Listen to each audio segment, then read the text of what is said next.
Vladimir Putin responded to a U.S. crackdown on alleged Russian election interference with more election interference. The Russian president claims his preferred candidate was Joe Biden, but he was removed from the race, and he recommended all his supporters to endorse Ms. Harris.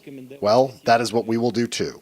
We will support her. And also, she laughs so expressively and infectiously that it means she's doing well.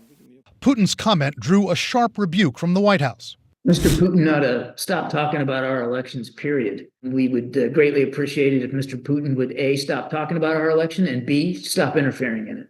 Former President Donald Trump also quickly jumped in, posting on Truth Social, quote, President Putin would much rather see comrade Kamala Harris in office, as he strongly said. Could Putin be using reverse psychology in publicly supporting Kamala Harris? Do I think he prefers a candidate? Do I think he prefers Trump?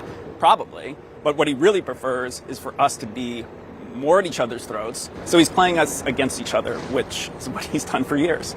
This comes as CNN learns the identity of a Tennessee-based company that the Justice Department says was funded by Russian operatives as part of a Kremlin-backed campaign to influence this year's U.S. presidential election.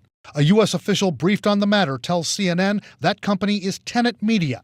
Prosecutors say Tenet Media, with Russian money, hired right-wing social media personalities to fuel Russian narratives.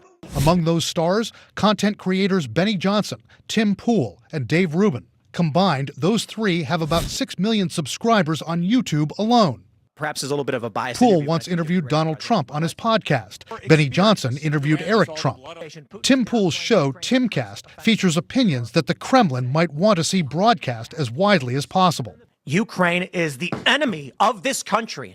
Ukraine is our enemy. All three of those stars say they were deceived in this scheme, that they are victims, that they created their own content without input from anyone. But I do think that these people do have responsibility to at least understand who's paying them. In 2016 and 2020, officials say, the Russian election meddling campaign against the U.S. involved hacking and releasing emails to embarrass politicians and establishing dummy accounts to spread disinformation.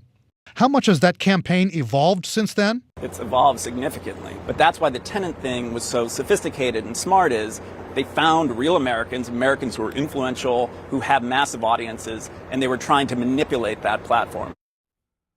Analyst Brett Schaefer says his worry going forward is that whatever election meddling activity the Russians have been doing that the U.S. has caught, that they could be doing 10 times more of it that has not been caught. He likens it to trying to catch drug smuggling across the southern border.